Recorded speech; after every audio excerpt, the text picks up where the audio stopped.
ଭାରତ ଦିନେ ଏକ ଗୌରବମୟ ଦେଶ ଥିଲା। ସାହିତ୍ୟ, ବିଜ୍ଞାନ, ଦର୍ଶନରେ ଏହା ସାରା ପୃଥିବୀକୁ ଆଲୋକ ପ୍ରଦାନ କରୁଥିଲା। କିନ୍ତୁ ସମୟର କଷଟି ପଥରରେ ଏହା ବିଭିନ୍ନ ବିଦେଶୀ ଶକ୍ତିଙ୍କର କରାୟତ୍ତ ହୋଇ ଶେଷରେ ବ୍ରିଟିଶ ଶାସନାଧୀନ ହେଲା। ଲୋକଙ୍କର ଦୁର୍ଦ୍ଦଶା ବଢ଼ିବାରେ ଲାଗିଲା। ତେଣୁ ନିଜର ସ୍ୱାଧୀନତା ପାଇଁ ସ୍ୱାଧୀନଚେତା ଭାରତୀୟଗଣ ଦୁର୍ବାର ଆନ୍ଦୋଳନ ଗଢ଼ି ତୋଳିଥିଲେ।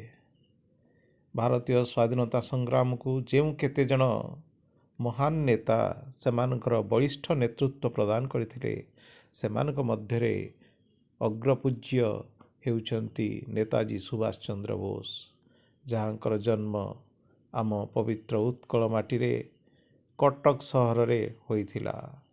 ଆଜି ତାଙ୍କର ସ୍ମୃତିଚାରଣ ନିମିତ୍ତ ତାଙ୍କର 125ତମ ଜୟନ୍ତୀ ଉପଲକ୍ଷେ ମୁଁ ମୋର କବିତା ନେତାଜୀ ସୁଭାଷ ଚନ୍ଦ୍ର ବୋଷ ଆବୃତ୍ତି କରି ଆପଣମାନଙ୍କୁ ଶୁଣାଇବାକୁ ଯାଉଛି।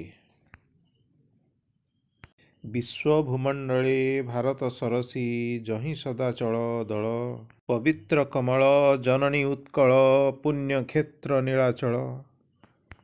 ସେହି ଉତ୍କଳର ଧବଳ ଟଗର କଟକ ନଗର ଆମ, ମହାନଦୀ ଯାର ପାଦ ଧୋଇଦିଏ ପୁଣ୍ୟ ପବିତ୍ର ଧାମ। ମହାନଦୀ ଯାର ପାଦ ଧୋଇଦିଏ ପୁଣ୍ୟ ପବିତ୍ର ସେ ଧାମ। ଯହିଁ ବିରାଜିତ ବାରବାଟୀ ଦୁର୍ଗ ବୀର ଓଡ଼ିଆଙ୍କ ସାକ୍ଷୀ।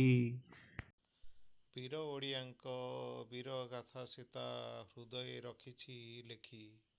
ବୀର ଓଡ଼ିଆଙ୍କ ବୀର ଗାଥା ସୀତା ହୃଦୟରେ ରଖିଛି ଲେଖି। 124 ବରଷ ତଳର ଜାନୁଆରୀ 23ରେ ଜନ୍ମ ଲଭିଥିଲେ ନେତାଜୀ ସୁଭାଷ ଏଠା ଓଡ଼ିଆ ବଜାରେ। ଜନ୍ମ ଲଭିଥିଲେ ନେତାଜୀ ସୁଭାଷ ଏଠା ଓଡ଼ିଆ ବଜାରେ। ଷ୍ଟିୱାର୍ଟ ସ୍କୁଲରେ ଷଷ୍ଠ ଶ୍ରେଣୀ ଯାଏ ପାଠ ପଢ଼ି ସାରି ସିଏ ଏଠାର ରେଭେନ୍ସା କଲିଜିଏଟରେ ମାଟ୍ରିକ ପାସ୍ କରିଲେ। କଟକର ମାଟି ପାଣି ପବନରେ ଗଢ଼ା ତାଙ୍କ ଶରୀର।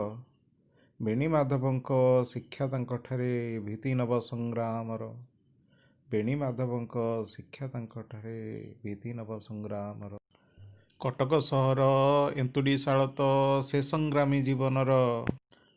ଦେଶ ସ୍ୱାଧୀନତା ସଂଗ୍ରାମର ପାଇଁ ଉତ୍ସ ସର୍ବ ପ୍ରେରଣାର। ଦେଶ ସ୍ୱାଧୀନତା ସଂଗ୍ରାମର ପାଇଁ ଉତ୍ସ ସର୍ବ ପ୍ରେରଣାର। କଟକରୁ ଯାଇ କଲିକତା ନଗରେ ଉଚ୍ଚଶିକ୍ଷା ଲାଭ କଲେ।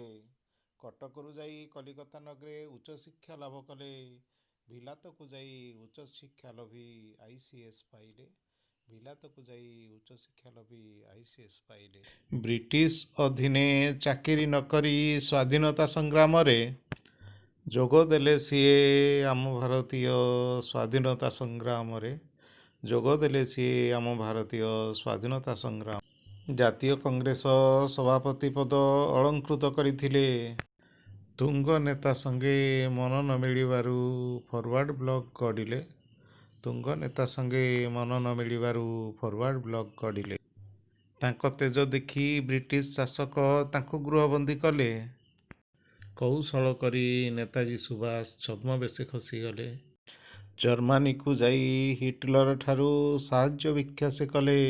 ତାଙ୍କ ସର୍ତ୍ତାବଳୀ ନାପସନ୍ଦ ହେତୁ ଜାପାନକୁ ଚାଲିଗଲେ।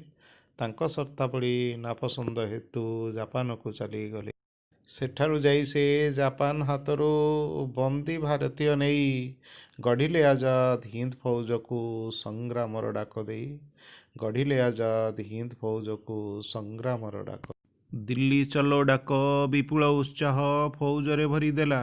ମଣିପୁର ଯାଏ ଆଜାଦ ହିନ୍ଦ ଯେ ଉତ୍ସାହେ ମାଡ଼ି ଆସିଲା। ରକ୍ତ ଦିଅ ମୁଁ ସ୍ୱାଧୀନତା ଦେବି ଡାକେ ଉଦ୍ବୁଦ୍ଧ ହୋଇ। ଅନେକ ଅଞ୍ଚଳ ଅଧିକାର କଲେ ନବ ଉନ୍ମାଦନା ନେଇ। ଅନେକ ଅଞ୍ଚଳ ଅଧିକାର କଲେ ନବ ଉନ୍ମାଦନା ନେଇ।